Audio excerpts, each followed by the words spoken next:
ചേട്ടനോട് ഒരു താല്പര്യവും ഇല്ല. എനിക്ക് ചേട്ടനോട് ഒരു ഇഷ്ടവും ഇല്ല, ഒരു താല്പര്യവും ഇല്ല. ഒരു വിവാഹത്തിലേക്കൊന്നും പോകാനും എനിക്ക് താല്പര്യമില്ല. ഇന്ററാക്ട് ചെയ്യാൻ പോലും താല്പര്യമില്ല. ഇന്ററാക്ട് ചെയ്യാൻ എനിക്ക് താല്പര്യമില്ല.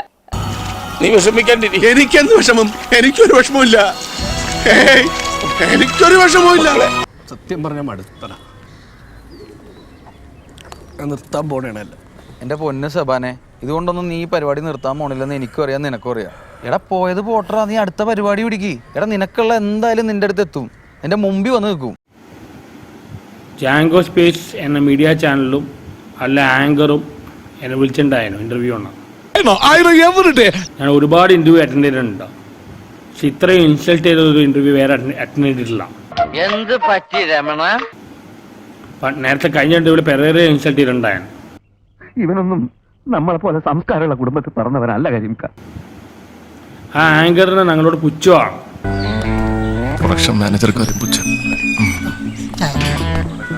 കിട്ടും വേലക്കാരനും പുച്ഛം.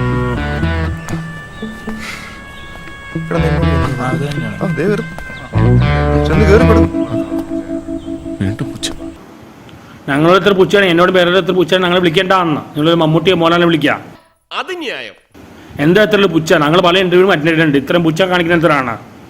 ഇങ്ങനെയാണ് ഒരാളെ വിളിച്ചു വരുത്തി അപമാനിക്കുക. അവന് ദേഷ്യം വന്നാ പിന്നെ കോപോരിക്കും, പിടിച്ചാ കിട്ടൂല. ശരിയാ, നിങ്ങളെ എനിക്ക് കണ്ടപ്പോൾ നിങ്ങളെ ഇഷ്ടപ്പെട്ടു. ഈ കുറെ എക്സ്റ്റേണൽ സൗന്ദര്യം മാത്രം ഉണ്ടായി പോരാ, നല്ലൊരു മനസ്സ് വേണം, ഇന്നർ ബ്യൂട്ടി വേണം. എക്സ്റ്റേണൽ ബ്യൂട്ടിയിലല്ല കാര്യം, ഇന്നർ ബ്യൂട്ടി വേണം. ജീവിതത്തിലെ വലിയൊരു തത്വം അപ്പച്ചനിപ്പോ പറഞ്ഞത് ഒന്ന് അനുഗ്രഹിച്ചേ. ഞാൻ പല ഇന്റർവ്യൂ അറ്റൻഡ് ചെയ്തിട്ടുണ്ട്, പക്ഷെ ഇങ്ങനെ ഇൻസൾട്ട് ചെയ്യുന്ന ഇന്റർവ്യൂ കണ്ടിട്ടില്ല. പുച്ഛമാണ് നമ്മളോടല്ല. ആ തേണ്ടി RDPയുടെ തൊലി ഇരിക്കുകയാണ് ഉത്തമ. സഹിക്കല്ലാതെ എന്ത് ചെയ്യാ? പുച്ഛാണെങ്കിലും മമ്മൂട്ടി പോലെ ഇന്റർവ്യൂ ചെയ്യാൻ ഞങ്ങളെ ഇന്റർവ്യൂ ചെയ്യണ. അതൊക്കെ ഇരിക്കത്തേ ഉള്ളൂ. പിന്നെ അവർ പറഞ്ഞ ഫിലോസഫേഴ്സ്, എഞ്ചിനീയർ, ആങ്കർ, ആക്ടർ അങ്ങനെല്ലാം മെൻഷൻ ചെയ്തിട്ടുണ്ട്. ഇംപ്രസ് ചെയ്യാൻ വേണ്ടിയാണോ? സത്യമാണെങ്കിലും എനിക്ക് അംഗീകരിച്ചു കൊടുക്കാൻ പറ്റും. എനിക്ക് ഉള്ളത് കൊണ്ടാ പറയാം. നിങ്ങൾക്ക് പറയാനുണ്ടോ?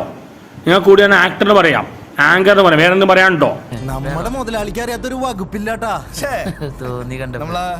ഞാൻ എഞ്ചിനീയറാണ്, ഫിലോസഫറാണ്, റൈറ്ററാണ്, പിന്നെ റിവ്യൂറാണ്, റിസർച്ചറാണ്. എനിക്ക് പറയാനുണ്ട്. ബിക്കോസ് ഞാൻ ചെയ്ത അതിനുള്ള അത്രയും ചെയ്ത ആളാണ് ഞാൻ. വെറുതെ തള്ളറക്കിയതല്ല. എനിക്ക് നിങ്ങളെ നമ്പർ ചെയ്യേണ്ട ആവശ്യമില്ല. ഇവനാളൊരു സകല കളവേല വല്ലവൻ.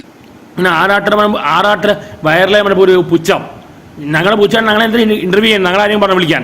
ഇതൊരു കണ്ടന്റ് ഉണ്ടാക്കാൻ ഒരു ചെയ്ത തേർഡ് റേറ്റ് പരിപാടിയാണ്. ചേട്ടാ ചൂടാവല്ലേട്ടാ ഇങ്ങനെ. എടാ ചൂടാവണല്ല, എന്റെ ടോൺ ഇങ്ങനെ ഇടാ. താങ്ക്സ് മോനെ ദിനേശ, താങ്ക്സ് അടിച്ചു പൊളിക്കടാ.